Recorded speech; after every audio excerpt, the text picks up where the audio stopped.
Bokota bandeko nanga matière ici ekoti. Basekele nyonso bandeko nanga na poasa. Ba makambo somo. Ba frère na biso nzambe. Ba frère na biso. Mokili na biso komo kokende wapi? La famille. Makambo somo. Ba frère na biso balingi kobala te. Ba boy na bango kobala.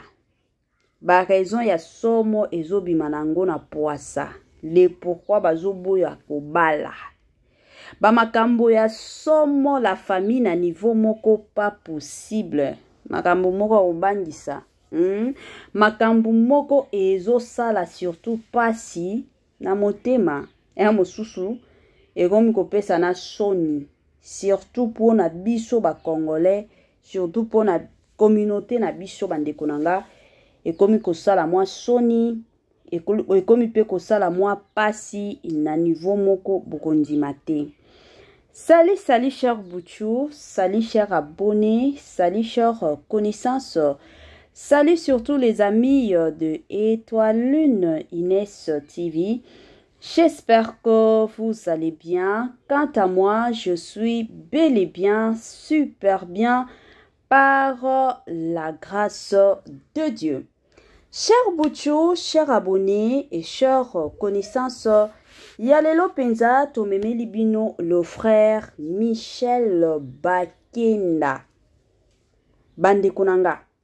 Yalelo eza ya somo, yalelo eza ya kobeba, yalelo eza nango ya koinda. Makambo ekomi kilikili, makambo ekomi kosala mutu pasi, makambo ekomi nango kosala somo. Avant tokota kuna, ekozala bien à nous, toya ko sensibiliser batu o nyon surtout. Si c'est la toute première fois, ya kokota na chaîne Abisso, chaîne moko kitoko, chaîne ya batoli pas possible. Chaîne moko la famille, ya ba analyse et pourquoi pas chaîne Abana Nzambi. Je vous prierai surtout de vous abonner massivement. Abonnez-vous. Cliquez aussi sur la cloche de notification pour surtout recevoir les nouveautés de notre chaîne. Aimez la vidéo la famille, commentez et partagez. Ekosa la biso oyo penza tolobaka na biso chaque jour, chaque minute et chaque seconde. Tokoso makasi. Bandeko nanga kandenge na betaka masolo, bandeko nanga kandenge to solo laka, bandeko nanga kandenge to kotaka na mozindo ya masolo na biso. Ozala bien na nous na ya ko sensibiliser batu nyonso sika. Ba o nyonso bakoti sika na chaîne na biso ya Étoile Lune Inès TV. Na osenga na bino bo s'abonner massivement. Abonnez-vous. Cliquez aussi sur la cloche de notification pour surtout recevoir les nouveautés de notre chaîne. Aimez la vidéo la famille, commentez et partagez. Ekosa la biso oyo penza tolobaka na biso chaque jour, chaque minute et chaque seconde. Tokos makasi. Bande konanga. Kandenge tokendaka, kandenge tokotaka, kandenge tosalaka, ezalaka surtout bien ceux que zolandaka Étoile Lune Inès TV, zala penza ya kovanda. Bisika nyonso zolandaka biso, zwa penza kiti na yo vanda. Tango zo vanda kawana, tia mwa mai na yo pembeni, tia mwa jus na yo pembeni, tia mwa sucre na yo pembeni. Kote mosusu, talela kaka biloko ya ko. Mama 2024 Gavker to Yelibino solution. Bon a problème ya trompe, fibrome, myome, kyste, règle abondante. Gavker to Zalina solution. Yo oyo kota ménopause atana 65 ans na Gavker oko simba moana. Ebongo oyo etali fertilité masculine. Ma papa to bossani binoté, faiblesse sexuelle, éjaculation précoce, insuffisance des spermes, topé agrandissement de pénis. Bossa moi si et Kimayo, Kimobali et Télémaka bien te. Awa, yo kayango et Télémi. ebongo oyo etali loposo, vergeture, babengi nduta, bouton, tache, acné. Gavker ba produit ya solo teint uniforme. Na 5 jours ya pamba oteli talendenge bimi kitoko na feti. Tozali na gamme complet ya kopakola, ya injection, ya comprimé na ya suppositoire. Ozali na problème ya hémorroïde interne topé externe, papa mama kaka na 2 jours ya pamba omoni changement total. Pour la maladie, tension, diabète, AVC, topé, obésité, lobiko et zali, perte de poids, sans oko ta salle de sport. Kisi ya injection, pe comprimé, na Gavker, bikalibela. Olingi okima, suki pe mandefu ya pembe, benga biso na lombango, po awa, tozali na solution moko durable. Ba produit na biso nyonso, ezali 100% naturel, pe et salemi, na ba plante, na ba industrie, ya Angleterre, pe Allemagne. Benga biso na numéro oyo plus 44 74 05 65 35 48. Gavker, solution ya santé na yo.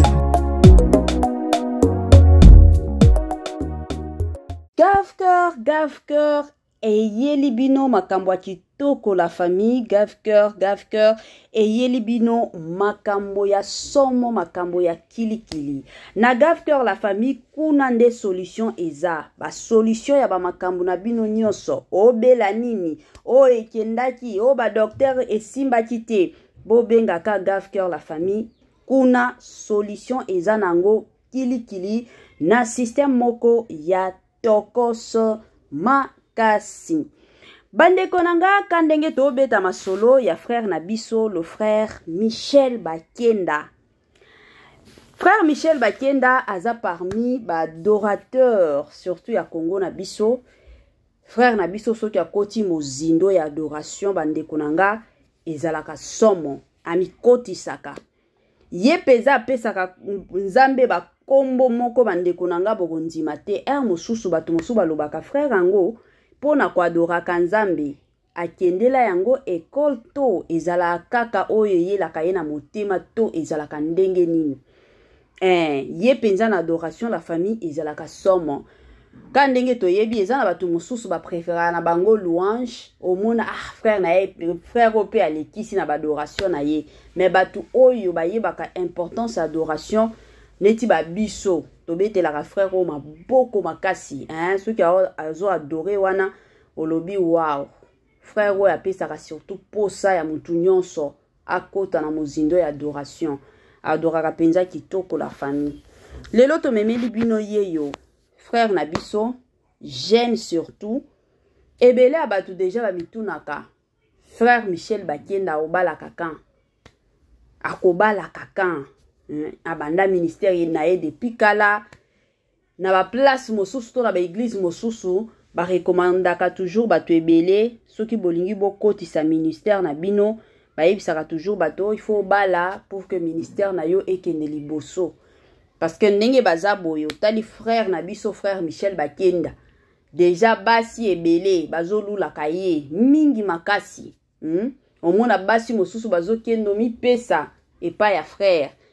Surtout ceux qui ont frère au miso ezaka likolo miso elingi ka etala yango bomona ba frère mosusu ba na ba sœur mona ba frère mosusu mosusu o ba vidéo ekomi kobima yango bato ebele ba mituna kasiko frère Nabiso Michel Bakenda akobalaka quand bandeko nanga après interview moko e utaki ko salema pour na frère Michel Bakenda na interview wana ba tuna kiye mutuna kandenge zalaka frère Michel Bakenda okobalaka quand bandeko nanga boyoka réponse ya papa Nabiso ya frère Nabiso ya ndeko Nabiso e ko sala somo yango esalaki keno ebele ya ba congolais balobi te frère oyo il faut ba mimaye na ba prière à makasi. Bandeko nanga frère Michel Bakenda kuto répondre au seka alobi azobanga kobala. Frère Michel Bakenda alobi azobanga kobala. Pourquoi azobanga? Parce que pour naye azoloba peut-être ekoki ko marcher libala ngo ekoki ko marcher to libala yango ekoki pe ko marché nango te. Yango azobanga na ye kobala. Aobanga penza mariage. Hein, la famille. Frère Michel Bakenda azobanga mariage. Frère Michel Bakenda azobanga kobala. Pona ye, libala wana ekoki kosimba. Ou comme libala wana ekoki nango pe kosimba te. Yango azobanga. Comme d'habitude, bandeko nanga, Étoile Nines TV ayaka toujours na ba analyse. Yango tolingi to sala nanu analyse yo makamboyo. Bandeko nanga, toyebi ke la plupart ya batu o balandaka bimission na biso, bazalaka ba papa ya mikolo, ba mama ya mikolo, ba tonton ya mikolo na ba tantine ya mikolo. To sala nanu analyse. Frère Michel Bakenda azobanga kobala. Selon bino la famille. Eloko azobangela na libala eza nini? Bo pesa biso nanu ba ide, bo pesa biso ba point de vue na bino toyeba. Parce que c'est pas seulement le frère Michel Bakenda, tout le monde a rata ba jeune ebele, au monde soki lobeli eka makambo ya libala, makambo ya kobala, au monde batu mosusu akomi na kobanga. Ngana kobala sikoyo te. Mosusu otuni ye, obala sikoyo te pourquoi ozela nini po obala? Naza nanu prêté, na obala nanu te. La plupart ya batu oyo bazalaka moi prête, ezalaka basi. Moi si ata soki aza na 20 ans.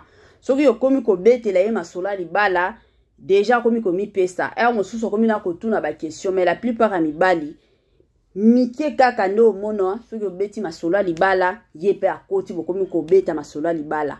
Mais la plupart omona ka naza nanga nanu mwana muke na obala ka tango na ozala ba 40 ans. Na ebite pourquoi bakimaka ba papa na biso ba mama na biso bisika nyonso bolandaka Étoile Nines TV. Yango débat toza nango lelo awa kandenge ezalaka. Frère Michel Bakenda azobanga kobala. Aobangela pourquoi? Aobangela pourquoi la famille? Pourquoi azobanga kobala? Pourquoi bandeko na biso ya mibali babanga ka kobala, babanga ka libala? Pourquoi babanga ka la famille? Kana ba commentaire, bosala ba commentaire na bino na ndenge ya bien. Elo toboya ka awa ezalaka nde mafinga. Quand ndenge to sala ba émission na biso to finga ka batute, bino peta mo bo sala ba commentaire, boya ko finga le frère Michel Bakenda te s'il vous plaît. Bo sala ka commentaire na bino, soki omoni ke non, peut-être makambo ko koma yozala milai yozana poso bimisa. Numéro na biso yango wana affiché, bokoki toutefois ko benga biso, bokoki toutefois ko tike la biso message, tangu nyonso tokoya tomoni message na bino tokoya ko répondre bino to soki bobenge et que toza libre tokoya toujours et encore koyamba bino na téléphone, mais soki bomoni ke bobengi toyamba te bo comprendre tozala pe na misala mosusu tosalaka, tozala pe na ba église tokendaka, donc mosusu ezalaka mwa bongo koki kotika ka message tango tozonga ou tango tozala na biso libre tokoya ko répondre bino na système moko surtout ya Tokos Makasi. Bandeko nanga bobo sanate tango bosala ba commentaire na bino tango bobeta masolo bobo sanate kotiela biso ba j'aime bobo sanapete kosalela biso ba partage biso tolela ba partage na niveau moko pas possible. Côté nanga pe na osala analyse nanga ka ndenge tokotaka ka ndenge tokindaka. Analyse nanga ozala koloba wana eza déjà musala nanga, donc biso koloba nde koloba yanga ya koloba ya bino ka ndenge tokendaka bino ka na ba commentaire la famille bosala ka ba commentaire tokotanga ba commentaire nyonso kaka ndenge ezalaka la famille na système moko ya Tokos Makasi. Avant na kota na moi analyse nanga ya koloba ozala bien nanu na ya kopesa ba merci. Merci surtout na sponsor na biso officiel, sponsor na biso oyo atika kabiso. Mama 2024 Gafker to Yelibino solution. Pour n'a pas problème ya trompe, fibrome, myome, kyste, règles abondantes. Gafker to Zalina solution. Yo oyo kota ménopause atana 65 ans na Gafker oko simba mwana. Ebongo oyo Italie, fertilité masculine, ma papa, bossani binoté, faiblesse sexuelle, éjaculation précoce, insuffisance des spermes, topé, agrandissement de pénis, Posaya mwasi et Kimayo, Kimobali et Telemaka bienté, Awa, Yoka yango et Telemi, et Bongo Oyo et Tali Loposo, vergeture, Babengi Nduta, bouton, tache, acné, Gavker, ba produit ya solo, teint uniforme, na 5 jours ya Pamba, Oteli, Talendenge Bimi qui toko na feti, Tozalina, gamme complet, ya Coca-Cola, ya injection, ya comprimé, na ya suppositoire. Yeah. Ozalina problème ya hémorroïde, interne, topé, externe, papa, maman, kaka na 2 jours ya Pamba, au moni changement total. Pour la maladie, tension, diabète, AVC, topé, obésité, lobico et zali, perte de poids, sans oko ta salle de sport. Kisi ya injection, P comprimé, nagavke, bikalibela, olingi okima, suki pe mandefu ya pembe, benga biso na lombango, po awa, ozali na solution moko durable. Ba produit na biso nyonso, ezali 100% naturel, P et salemi, na ba plante, na ba industrie, ya Angleterre, P Allemagne. Benga biso na numéro Oyo plus 44 74 05 65 35 48. Gavker, solution ya santé na yo.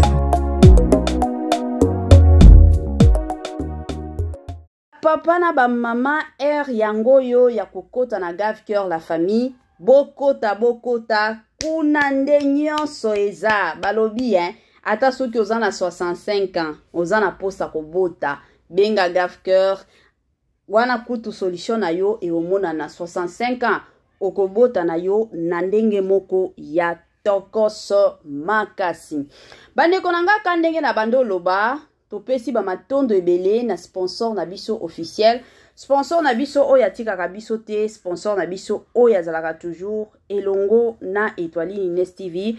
Ezala na tango a pasi, ezala na tango a mawa, azalaka toujours na biso te kopesa ba matondo ebele. Sponsor na biso officiel na kombo ya Jésus-Christ de Nazareth. Grand merci na balandi nyonso ya Étoile Ines TV. Grand merci na bino nyonso bozwaka penza ton na bino pona kolandaka biso. En tout cas, merci ebele. Nzambe alola apambola kabino, abakisela kabino surtout bambongo pona osomba ka data, bambongo pona ofuta ka surtout ba wifi. Grand merci na Linda Bukulu ya balinda mwasi Nzambe. Grand merci na Madame Judith Tiampovisa, merci beaucoup. Grand merci na Madame Madeleine Keta. Ba merci yango wana. Grand merci surtout na maman Germaine depuis États-Unis. Grand merci na maman Joséphine. Grand merci na maman Tina Sambia. Grand merci surtout na tonton héritier Yola. Madame Sandrine, ba merci ebele. Madame Nadine, ba merci ebele. Madame Sidonia Siala. Bozana bino ebele na pesi bino ba merci mingi. Kanenge zalaka surtout na système moko ya kitoko mingi makasi. Bandeko nanga tozongi na mwa masolo na biso, tozongi na mwa histoire na biso, ya papa na biso, ya tonton na biso, ya grand frère na biso, le frère Michel Bakenda. Bandeko nanga eza somo. Balobi le frère Michel Bakenda aboyi na ye azobanga plutôt kobala. Azobanga kobala ba raison eza nini. Selon ngai yango no loba commentaire na biso to salango to pesa ba point de vue na biso. Mutu na mutu ndenge amonelaka makambo. Bon, selon nga côté ya frère Michel Bakenda azobanga kobala plutôt eza na ba raison moko o to mona lelo na société na biso. To mona ngo to ko pesa neti exemple ya bandeko na biso neti ba pasteur Mike Kalambai. Denge to monaki pasteur Mike Kalambai akendaki kobala na esengo nyonso na bala mwasi nanga to bota bana to former famille na biso mais bino moko bobo utaki komona ba makambo o eleka combien frère na biso pasteur na biso azalaki na réseaux sociaux bato ebele combien ba sambwisa ye combien réputation na ye ebeba Moi babiloko a bongo, moi je suis sûre et certaine que eza moi babiloko oyo lelo et komi ko bangisa frère Nabiso qui est le frère Michel Bakenda akendo bala. Surtout pour na ba personnage public la famille.